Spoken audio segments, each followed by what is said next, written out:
Final variable, final method and final class নিয়ে discuss করবো। তো এটা খুব ইম্পর্টেন্ট টপিকস জাভাতে, final variable, final method and final class.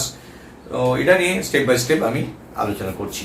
তো প্রথমেই তোমাদের ফাইনাল কথাটার মানেটা কি বলি। তোমাদের দেখো, তোমাদের লাইফে, তোমাদের যেমন ফ্যামিলিতে বাবা মা, তার দাদু দিদা, তার জেনারেশন কিছু ভ্যালুস আছে যেগুলো ক্যারি ফরওয়ার্ডেড হয়। তখন সেই ভ্যালুসগুলো যখন আমরা বলি, বাবা মা বলেছে এটা করবি না, এটা তোর এই কাজটা করতে হবে, এটা ফাইনাল আমার ডিসিশন, তুই পড়াশোনায় ইঞ্জিনিয়ার হবি, তুই পড়াশোনায় ডাক্তার হবি, তুই এটা হবি ওটা হবি, এটা ফাইনাল, কিন্তু এটা চেঞ্জ হবে না। তোকে সেটাকে ফলো আপ করতে হবে। চেঞ্জ হবে না, ওটা ডিসিশন ফিক্সড, ওটাকে অল্টার করতে পারবে না, ওটা চেঞ্জ হবে না। তো ফাইনাল কথাটা এই সেন্সে ব্যবহার হয় এখানে জাভাতে, সেটা হচ্ছে চেঞ্জ করা যাবে না। কেন চেঞ্জড? কিছু ভ্যালুস আছে সেগুলো চেঞ্জ হবে। যেরকম কিছু মেয়েদের ক্ষেত্রে কি হয়, কিছু গোল্ড কিছু থাকে, তার generation by generation carry forward হয়ে আসে। এগুলো কি কখনোই বিক্রি করা বা অন্য কিছু করা যাবে না, চেঞ্জ করা যাবে না কোনোভাবেই, কারণ ওগুলো পুরোনো জেনারেশন থেকে পেয়ে আসছে, এটা অল্টার কিছু করা যাবে না।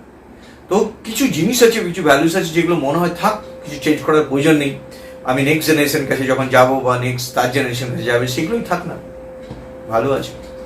মানে Indian culture heritage, Indian generation বা জেনারেশন যেগুলো কালচার ফলো করে আসছি, সেটা আমরা ফলো আপ করে আসি নেক্সট জেনারেশনে, চেঞ্জ করার প্রয়োজন নেই।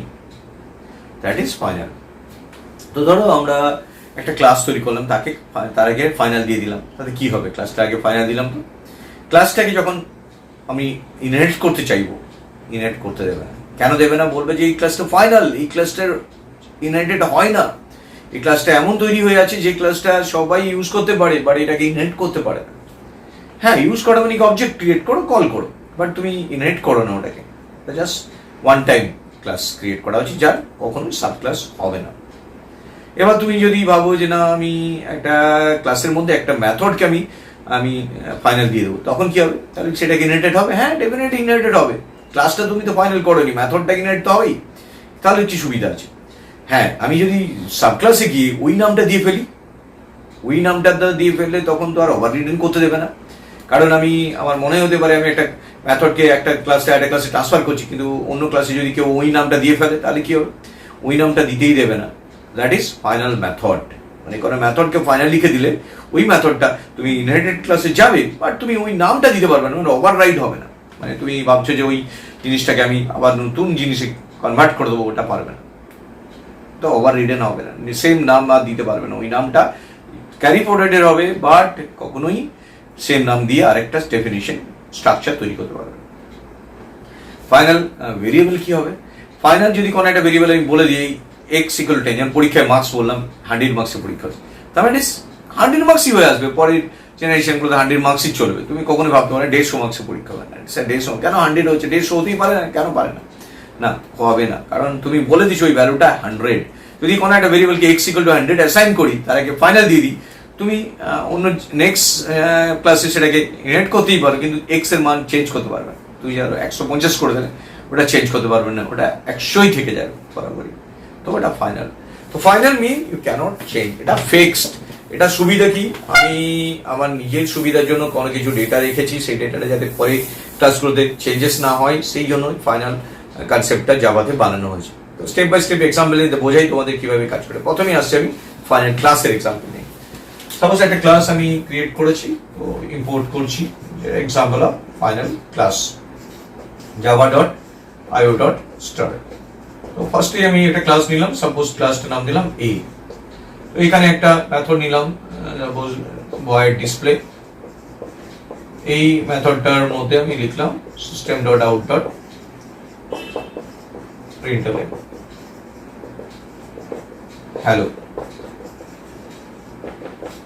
এখানে এটা লিখলাম, এই মেথডটাকে নাম দিলাম void display। একটা মেথড নিলাম, suppose void show system.out.println i। এটা বন্ধ করে দেবেন ক্লাসটা। এখানে আমি ফাইনাল কিওয়ার্ড দিইনি, তো ডেফিনেটলি যদি আমি এক্সটেন্ড করি ক্লাস বি, এক্সটেন্ড করি এ কে, তাহলে আমি এ এর প্রপার্টিজ গুলো আমি এক্সটেন্ডেড পাবো, এ এর প্রপার্টিজ গুলো এক্সটেন্ডেড পাবো কার কাছে? বি এর কাছে। এর যে ডিসপ্লে মেথড আছে, শো আছে, এর কাছে চলে আসবে। যদি আমি এর কাছে একটা আলাদা নাম দিই, void output system dot out dot প্রিন্টএলএন welcome. তো এই বি ক্লাসটার মধ্যে যে বি ক্লাসটা তৈরি করলাম সেটা এর প্রপার্টি গুলো ইনহেরিট করে নেবে, মানে মেথড গুলো এখানে চলে আসবে, কোনো প্রবলেম নেই। এই ডিসপ্লে শো এখানে চলে আসবে, নাম আলাদা আছে, এখানে কল হয়ে যাবে। তো আমি যখন আমি মেইনটা তৈরি করবো, সার্চ ক্লাস এটা এক্সাম্পল 1 দিলাম, example 1 public static void main, public static void main string args। এবার অবজেক্ট তৈরি করলে বি থেকে obj equal to new B. এবার ওবিজে ডট ডিসপ্লে কে কল করলে, ওবিজে ডট শো কে কল করলে, ওবিজে ডট আউটপুট কে কল করলে, যেমন দেখুন না, যেমন আমরা ডিসপ্লে, শো এন্ড আউটপুট তিনটেই আমরা এখান থেকে কল করতে পারছি, কারণ ইনহেরিটেড হচ্ছে সিম্পলি। ফাইনাল বলে কিছু আমি ইউজই করি না, এটা সিম্পল ইনহেরিটেন্স হচ্ছে। এবার যদি মনে হয় না আমি এই ক্লাসটা তৈরি করেছি, এটাকে আমি ফাইনাল বলে দিলাম, তাহলে কি হবে?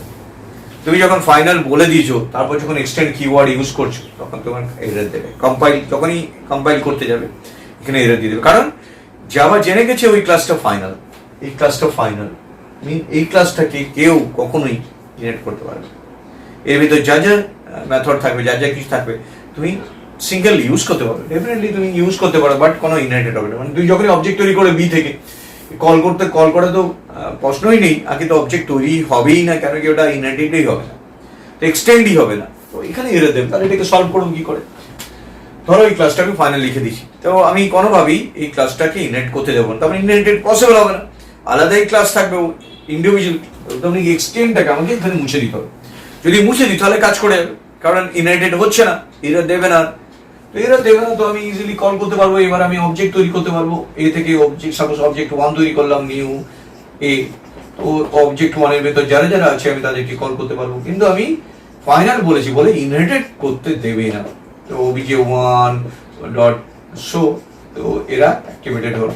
সিমিলারলি যদি আমি বি কে কল করি, বি এর থেকে অবজেক্ট তৈরি করি, বি থেকে obj2, তো এখানে নিউ বি, আমরা বি এর ফিচার্সটাও কল করতে পারি, কিন্তু আলাদা আলাদা করে। আমি বলে দিয়েছি ফাইনাল মিন, ওকে আমি ইনহেরিট করতেই দেবো না। ইনহেরিট করার যদি চেষ্টাও করি তাহলে এরর দেবে, কম্পাইলার আউটপুট দেবে না। তো তার আগেই রানই হবে না, কম্পাইলার মেশিন কোডই জেনারেট করবে না, যেটা আমরা বাইট কোড বলি। তো এখানে বাইট কোডই তৈরি হবে না, যেটা জাভাতে যখনই আমি ফাইনাল লিখে দেবো, এক্সটেন্ডেড হবে না। তো কোন একটা ক্লাসকে যদি ফাইনাল করে দিই, তাহলে সেই ক্লাসটা কখনোই ইনহেরিটেড হতে যাবে না। তুমি সিঙ্গেল ভাবে ওকে অবজেক্ট ক্রিয়েট করে ইউজ করো, তার মেথডগুলোকে বি কে ইউজ করো, কোনো প্রবলেম নেই, তো কিন্তু তুমি ইনহেরিটেড হবে না। তো ফাইনাল কথাটার মানে হচ্ছে কোনো ক্লাসকে ফাইনাল করলাম মিন সেই ক্লাসটা ইনহেরিটেড হবে না, মিন ওটা পুরোপুরি সুপার ক্লাস হিসাবে সিঙ্গেল ভাবে থেকে যায়। ক্লাস জেনে গেলাম যে ফাইনাল ক্লাস কখনো ইনহেরিটেড হতে দেয় না, এর দেখাবে। তো ফাইনাল মেথড কি করবে? সাপোজ আমি ক্লাসটা ক্লাস ই রাখলাম, এবার আমি কোন একটা মেথডকে, এবার আমি এই মেথডটাকে আমি ফাইনাল করে দিলাম, ভয়েড ডিসপ্লে। তো ফাইনাল করে দিলাম। তো আমি যদি ইনহেরিট করি, এক্সটেন্ড করি, আমি যদি এক্সটেন্ড করি, ও মেইনটা চেঞ্জ করতে হবে। যদি এক্সটেন্ড করি আমি ইজিলি আমি তিনটাকে অ্যাক্সেস করতে পারি, কারণ এই ডিসপ্লে শো এখানে চলে আসবে, সবাই ইনহেরিটেড হয়ে যাবে। ইনহেরিটেড হওয়ার মধ্যে কোনো রকমের কোনো প্রবলেম নেই, ইনহেরিটেড হয়ে যাবে ফাইনাল হবে। দেখি যদি আমি এখানে আমি যদি এখানে নামটা দিয়ে দিই সেম নাম ডিসপ্লে, তখন এটা যেহেতু ফাইনাল আছে, এই নামটাকে আর কেউ কখনোই কোনোদিনও ইনহেরিটেড ক্লাসে মানে সাব ক্লাসে ইউজ করতে পারবে না, সেই জন্য এটা ওভাররাইডেন হবে না, মানে সেম নাম দিতে পারবে না। কিন্তু তুমি যদি অন্য নাম দিচ্ছ, সাপোজ এখানে আমি অন্য নাম দিচ্ছি, ইজিলি তুমি এখানে যখন অবজেক্ট তৈরি করবে বি থেকে obj equal to new B, তো বি যখন ওবিজে থেকে কল করবে, ওবিজে ডট ডিসপ্লে তুমি কল করতে পারবে, ওবিজে ডট শো কল করতে পারবে, ওবিজে ডট আউটপুট কল করতে পারবে। তো তিনটাকেই তোমরা ইজিলি কল করতে পারবে। তো এই যে কনসেপ্টটা, যেখানে তুমি ইনহেরিটেড করতে দিচ্ছ কিন্তু পার্টিকুলার মেথডটাকে কখনোই ওভার রিডেন করতে দেবে না, মানে ওই যে মেথডটা তৈরি আছে সেই মেথডের নামে আর কেউ যেন তৈরি না করে, আটকে দেবে, প্রিভেন্ট করে দেবে যে ওটা এরর দেখাবে। তো যদি আমরা এটা করে ফেলতাম ডিসপ্লে, তাহলে যখনই অবজেক্টটা তৈরি হতো, এখানেই যখন অবজেক্ট তৈরি হতো তখন এটাই এরর দেখাতো, বলতো ওই নামটাতে ফাইনাল আছে, ওটাকে তুমি চেঞ্জ করতে পারবে না, মিন ওভার রিডেন করতে দেবে না। মানে এখানে এই প্রোগ্রামটা রান করলে ডিসপ্লে দিয়ে যদি রান করা তাহলে এরর দেখাতো, আউটপুট পেতে না। যখনই নামটা চেঞ্জ করবে তাতে ধর ওভার রিডেন হচ্ছে না, কারণ আমি নামগুলো তো আলাদা দিয়ে ফেলেছি, তাহলে কোনো প্রবলেম নেই, অ্যাক্সেস করতে পারবে ডিরাইভড ক্লাসটা, যেটা সাব ক্লাস থেকে। তো ফাইনাল মেথড বলছে কি, তুমি ওভার রিডেন করতে দেবো না, তোমাকে ওভার রিডেন করতে দেবো, ওই নামটাই ফাইনাল, ওটাকে তুমি ইনহেরিট করতে থাকো কিন্তু চেঞ্জ করো না। নামটাকে সেম ডেফিনিশন দিয়ে, সেম ডিফাইন করে, তুমি নাম দিয়ে ডিক্লেয়ার করে, সেম নামে ডিক্লেয়ার করে ওর বডিটার ভেতর ইনস্ট্রাকশন তুমি চেঞ্জ করতে পারো, ওই ইনস্ট্রাকশনটাকে ইউজ করো এই ভেতরে যা আছে ডিসপ্লের ভেতরে। তাহলে আমি ফাইনাল মেথডও জেনে গেলাম। তাহলে এবার আমরা কি জানবো, এবার জানবো ফাইনাল ভেরিয়েবল। তো ফাইনাল ভেরিয়েবল কি বলছে, তারপর সাপোজ একটা ভেরিয়েবল নিলে, এখানে ইন্ট এক্স ইকুয়াল টু 10, পরে গিয়ে তুমি এক্সটাকে এখানে সাপোজ চেঞ্জ করে দিলে, এক্স প্লাস ইকুয়াল টু করে দিলে, তো কোনো অসুবিধা নেই, এক্স ইকুয়াল টু 11 করে দিলে, সাপোজ এখানে অ্যাসাইন করে দিলে এক্স ইকুয়াল টু 11, তো কোনো অসুবিধা হবে না, কোনো এরর দেখাবে না। তো কিন্তু তুমি যদি এখানে এটাকে ফাইনাল, কিন্তু তুমি যদি এখানে ফাইনাল লিখে দাও একটা ভেরিয়েবল, এবং সেখানে যদি এক্স ইকুয়াল টু 11 করার চেষ্টা করো, কোন ভেতরে গিয়ে ডিরাইভড ক্লাসে সাব ক্লাসে গিয়ে যদি চেঞ্জ করার চেষ্টা করো, তখন এরর দেখাবে। মানে কি, কোন একটা ভেরিয়েবলকে তুমি যদি অ্যাসাইন করে দাও এই ভ্যালুজ দিয়ে, ওটা ফিক্সড ফাইনাল, তাহলে ওটা একটা ক্লাস থেকে আরেকটা ক্লাসে তুমি অ্যাক্সেস করতে পারবে, ইউনাইটেড হতে পারবে, কিন্তু ওই মানটা কখনো চেঞ্জ করতে পারবে না, অল্টার করতে পারবে না, কোনোভাবেই ওই মানটাকে আপডেট করা যাবে না। ওই মানটা ক্যারি ফরওয়ার্ড হবে এক জায়গায় একটা জায়গায়, একটা ক্লাস থেকে আরেকটা ক্লাসে, আরেকটা ক্লাস থেকে আরেকটা ক্লাসে, বাট কখনোই আপডেটেড হবে না। তো ফাইনাল ভেরিয়েবল প্রিভেন্ট করে তার মানটা আপডেট হওয়া থেকে আটকাতে। So this is the concept of final method, final class and final variable. Thank you very much for watching this video. Share and subscribe. Thank you.